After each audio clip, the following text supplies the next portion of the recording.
With me tonight is my mother, my father, my nonna, and my zia, which in Italian is grandmother and aunt, my sister Marisa, and my nephew Gabriel. And they made the trek every home game 2.5 hours from Philadelphia to come watch me play. And it was such an amazing comfort to look in the stands every single game and have them there. And much like they supported me then, they are here tonight as well. And it really does mean the world to me to share this with them. My best friend Jay is also here. We graduated in the same year, 2003, and over the years she's become a member of my family. So it's very important to have her here with me as well. When you're away at college and away from your family, other people step into that role and become your support system. And here at Susquehanna in my freshman year, I entered the athletic training program, and that's when I met Mike Keeney. Mike quickly became much more than a trainer for me. Yes, he took care of my many injuries, as he did for every other athlete that walked through those doors. But Mike was also a trusted confidant, always giving me the best advice and pointing me in the right direction. And for those of you that know me, I have a crazy hot temper, and Mike was one of the only ones that could calm me down and rein me in and point me in the right direction. So Mike, I am not sure if I ever had the opportunity to tell you, but I never would have made it through without you. And I hope in this case it's better late than never, so thank you so much.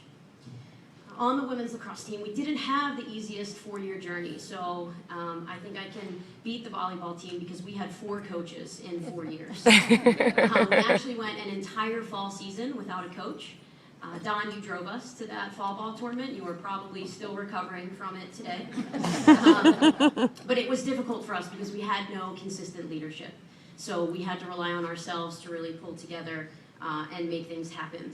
And there were days when I did not want to play 70 more minutes of lacrosse, and I had no sub, no one that could come in and play with me. And it was really just my teammates that made that possible for me. So there's no way that I would be standing up here without any of them.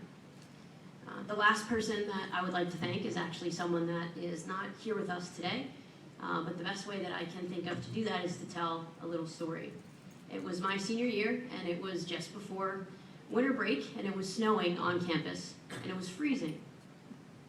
And I may or may not have had a party at my house on Orange Street the night before. And I got a phone call, I believe from Linda, and she said, Connie would like to see you in her office right away. It's very important that you come to see her. And I immediately panicked and was like, oh my goodness, she saw me returning the kegs to Keller's. What am I going to do? I am in so much trouble. I made it this far. And I figured I'll just blow it off. I'll pretend I never spoke with Linda. But in the end, I decided that I should go. So I walked over to the athletic department, and I walked into Connie's office, and she shut the door. And she looked me very sternly in the eye and said, I saw you walking around campus without a winter jacket. And I said, Connie, and as stern as Connie gets, that was way too stern. Connie could never speak in that tone. And I said, Connie, I wear a winter hat and a hoodie. I think that's enough. And her tone got very soft, and she said, I know your mother wouldn't be happy with me if I let you walk around campus without a winter jacket. And she pulled one out from behind the door, a brand new black ski jacket. And she gave it to me, and she said, you have to give this back.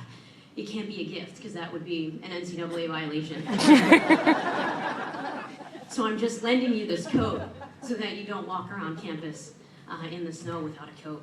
And that was just one of the ways that Connie touched my lives. And I know that there's a ton of examples in this room like that. And she only coached me for 2 years when I played field hockey, but she never stopped caring about me. And I don't think that she ever stopped caring about anyone. And she had a huge heart and was an amazing role model as a coach and as a loving, caring woman in my life. So, Connie, thank you very much. And I'm very sad that you can't be here for this. I'm super excited for the rest of this weekend. As many other people have mentioned, my teammates are an incredibly important part of my life today. It doesn't matter if I haven't seen them for months or years when we get back together. It's just like nothing has ever changed. So thank you so much for giving me this honor to be included with the other stellar athletes in the Hall of Fame. And it does mean more to me than most of you could possibly understand. Thank you very much.